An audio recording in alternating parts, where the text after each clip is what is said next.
बिस्मिल्लाहिर्रहमानिर्रहीम। मेरा नाम है मोहम्मद नादिर यास और आज हमारी जो एक्सरसाइज है वो क्लास 9th की 1.3 है और आज हम 1.3 का क्वेश्चन नंबर 1 और क्वेश्चन नंबर 2 के बारे में पढ़ेंगे। क्वेश्चन नंबर 1 में ये पूछा गया कि which of the following matrix are conformable for additions, मतलब ऐसे कौन से मैट्रिक्स है जो एक दूसरे के साथ मतलब कंफर्टेबल है, मतलब जमी खासियत रखते हैं। और इसकी एक ही शर्त है, मतलब वो मैट्रिक्स कंफर्टेबल होंगे एडिशन के लिए जिनके ऑर्डर सेम होंगे, जिनके ऑर्डर सेम होंगे। ऑर्डर में मैंने आपको पहले बताया था कि नंबर ऑफ रोज और नंबर ऑफ कॉलम्स एक जैसी होनी चाहिए। तो जैसे मैं अगर फर्स्ट मैट्रिक्स ए का मैं ऑर्डर देखता हूं तो इसमें 2 रो है और 2 ही कॉलम है। ये रो 1, ये रो 2 और ये कॉलम आपका 1 और ये आपका कॉलम 2। तो इसी तरीके से हम अगले को देखें तो ये हमारे पास रो 1 है, रो 2 है और ये आपके पास कॉलम 1 और कॉलम क्या है 2। तो इसी तरीके से अगर इसका भी ऑर्डर देखें तो वो भी 2 by 2 है।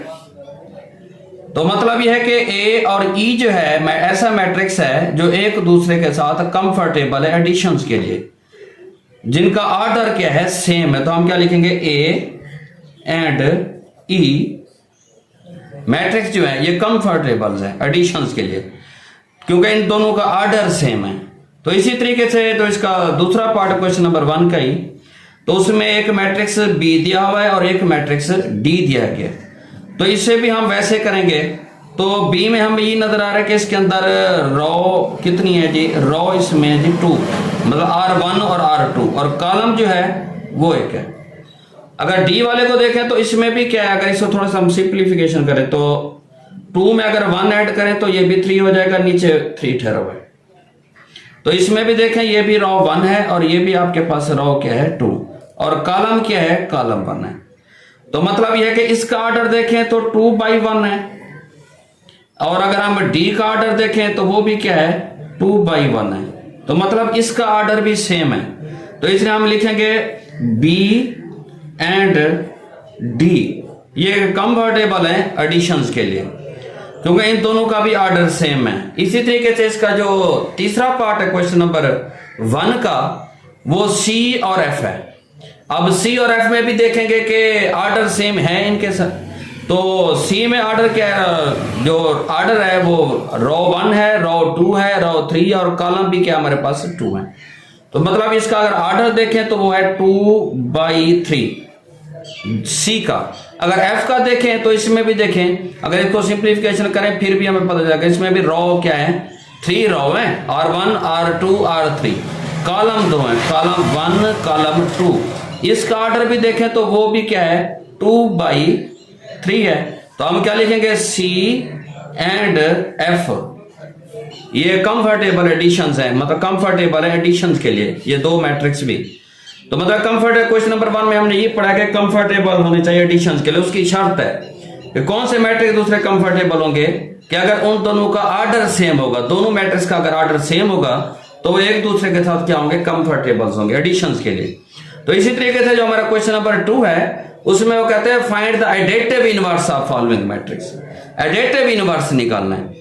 एडेटिव इनवर्स हम कैसे लेते हैं जी, अगर एक कोई मैट्रिक्स है तो मतलब उस मैट्रिक्स के अंदर जितने उसकी एंट्रीज हैं उनके साइन चेंज कर देते हैं। साइन चेंज करने से हमारे पास एडेटिव इनवर्स आ जाएगा। अब जैसे कि ये एक मैट्रिक्स है ए, तो इसका मैं साइन तब्दील करूं, ये प्लस का है तो ये किसका हो जाएगा, माइनस का।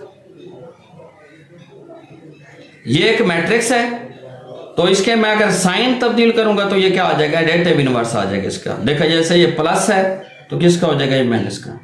प्लस का 4 है तो माइनस का 4, माइनस का 2 है तो प्लस का 2, प्लस का 1 है तो माइनस का 1। ये इस तरीके से हम किसी भी मैट्रिक्स का एडेटिव इनवर्स फाइंड आउट कर सकते हैं, मतलब उसके साइन चेंज करेंगे। तो इसी तरीके से मैंने एक इसका और पार्ट लिखा हुआ है बी पार्ट। बाकी फर्दर जो बाकी दिए गए वो भी ऐसे हैं, जस्ट हमने क्या करना है उसके साइन चेंज करने। अगर किसी में कोई मसला हो तो फिर मुझसे कमेंट सेक्शन में पूछ लीजिएगा।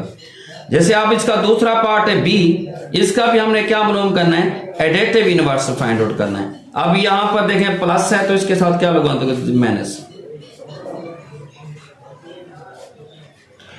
प्लस का 1 माइनस का 1 साइन चेंज करेंगे, जीरो का साइन चेंज करेंगे। माइनस का है तो प्लस का 2 है तो माइनस का 2, माइनस का 1 है तो प्लस का 1, प्लस का 3 है तो माइनस का 3, प्लस का 3 है तो माइनस का 3, माइनस का 2 है तो प्लस का 2, प्लस का 1 है तो माइनस का 1।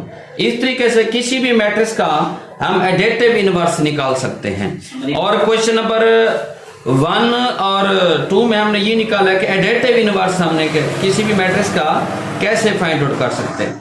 और एडिटिव इनवर्स में हम जस्ट अलामत तब्दील करेंगे कि किसी भी मैट्रिक्स की। और क्वेश्चन नंबर 1 में कंफर्टेबल के लिए हमें यही चीज का पता होना चाहिए कि किसी भी मैट्रिक्स का ऑर्डर सेम होना चाहिए। तो इसी तरीके से अगर किसी किस्म का क्वेश्चन नंबर 1 और क्वेश्चन नंबर 2 में कोई मसला हो तो मुझसे आप लाजमी पूछेगा, मैं आपको बता दूंगा। तब तक अपना ख्याल रखेगा, दुआओं में याद रखेगा। अल्लाह हाफिज।